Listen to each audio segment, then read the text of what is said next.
आप सभी को जय मसीह की। आइए आज पवित्र वचन को हम पढ़ेंगे। यूहन्ना 15 अध्याय को देखते हैं। परमेश्वर ने हमें क्या वचन में बताया है। यीशु सच्ची दाखलता है, परमेश्वर ही सच्ची दाखलता है। आइए इस वचन को पढ़ेंगे और इस वचन को अंत तक देखेंगे। परमेश्वर हमसे क्या बातें, परमेश्वर हमसे क्या कहता है। हालेलुया। परमेश्वर आप सबको बहुत की आशीष दे। आप लोग इस वचन को ध्यान से सुनना, परमेश्वर को बहुत आशीष करेगा। हालेलुया। सच्ची दाखलता मैं हूँ और मेरा पिता किसान है। जो डाली मुझ में है और नहीं फलती उसे वह काट डालता है, और जो फलती हैं उसे वह छांटता है ताकि और फले। हालेलुया। सच्ची दाखलता मैं हूँ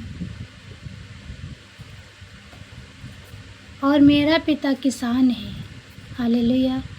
जो डालियाँ मुझ में हैं और नहीं फलती उसे वह काट डालता है, जो फलती है उसे वह छांटता है। हालेलुया।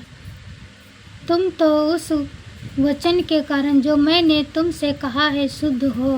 तुम मुझ में बने रहो और मैं तुम में। जैसे डाली यदि दाखलता में बनी ना रहे तो अपने आप से नहीं फल सकती।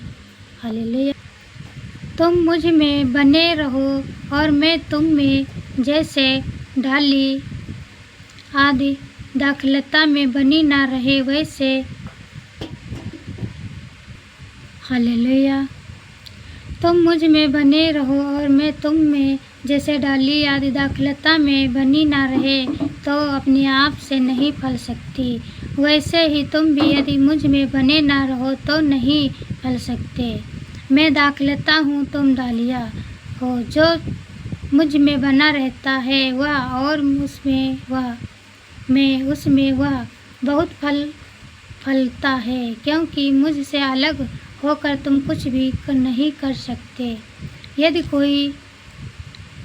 कोई मुझ में बना न रहे तो वह डाली के समान फेंक दिया जाता और सूख जाता है। हालेलुया। लोग उन्हें बटोर कर आग में झोंक देते हैं और वे जल जाती हैं। हालेलुया। हालेलुया। मैंने ये बातें तुम्हें इसलिए कही है कि मेरा आनंद तुम में बना रहे और तुम्हारा आनंद पूरा हो जाए। हालेलुया। मेरी आज्ञा यह है कि जैसा मैंने तुम से प्रेम रखा वैसा ही तुम भी एक दूसरे से प्रेम रखो। इससे बड़ा प्रेम किसी का नहीं है। इससे बड़ा प्रेम किसी का नहीं कि कोई अपने मित्र के लिए अपना प्राण दे। हालेलुया। परमेश्वर ने हमसे बताया है कि जैसे हमने आपसे प्रेम रखा इस वैसे एक दूसरे से तुम भी प्रेम रखो। तुम्हारा प्रेम हमेशा बना रहे। हालेलुया। जो आज्ञा मैं तुम्हें देता हूँ यदि उसे मानो तो तुम मेरे मित्र हो। अब से मैं तुम्हें दास ना कहूँगा, क्योंकि दास नहीं जानता कि उसका स्वामी क्या करता है, परंतु मैंने तुम्हें मित्र कहा है, क्योंकि मैंने जो बातें अपने पिता से सुनी वह सब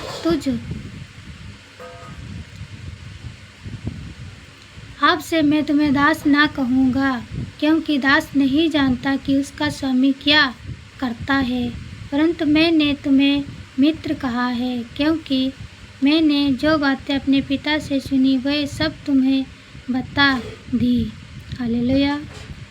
तुमने मुझे नहीं चुना परंतु मैंने तुम्हें चुना है और तुम्हें नियुक्त किया कि तुम जाकर फल लाओ और तुम्हारा फल बना रहे, कि तुम मेरे नाम से जो कुछ पिता से मांगो वह तुम्हें दे। हालेलुया। इन बातों की आज्ञा मैं तुम्हें इसीलिए देता हूँ कि तुम एक दूसरे से प्रेम रखो। हालेलुया। परमेश्वर ने हमें इन आज्ञाओं को दिया है कि एक दूसरे से प्रेम रखो। जो कुछ हमारे जीवन में घटी कमी होती है, जो हम परमेश्वर से मांगेंगे तो हमें परमेश्वर अवश्य देगा, क्योंकि हमारी ज़रूरतों को परमेश्वर जानता है। परमेश्वर के सिवा और कोई इंसान नहीं जानता है जो इंसान हमारी आवश्यकताओं को पूरा करेगा। इंसान तो ऊपर ही देखता है, पर अंदर से हमारा परमेश्वर सब कुछ देखता है, हमें किस चीज़ की कमी है, किस चीज़ की घटी है। तो परमेश्वर ने हमें क्या बताया, हमें यही आज्ञा दिया है कि हमें एक दूसरे से प्रेम रखना है। और जब तुम प्रेम से रहोगे तो हमसे जो भी कुछ मांगोगे मेरे नाम से, वो हमारा पिता आपको ज़रूर देगा। हालेलुया। आप सब लोग इस वचन के द्वारा बहुत कुछ समझा होगा। परमेश्वर आप सबको बहुत की आशीष करे। आप सब लोग इस वचन को ज़्यादा से ज़्यादा आप लोग शेयर करना और कमेंट में आमीन टाइप करना। परमेश्वर आपको बहुत आशीष करेगा। God bless you. आमीन।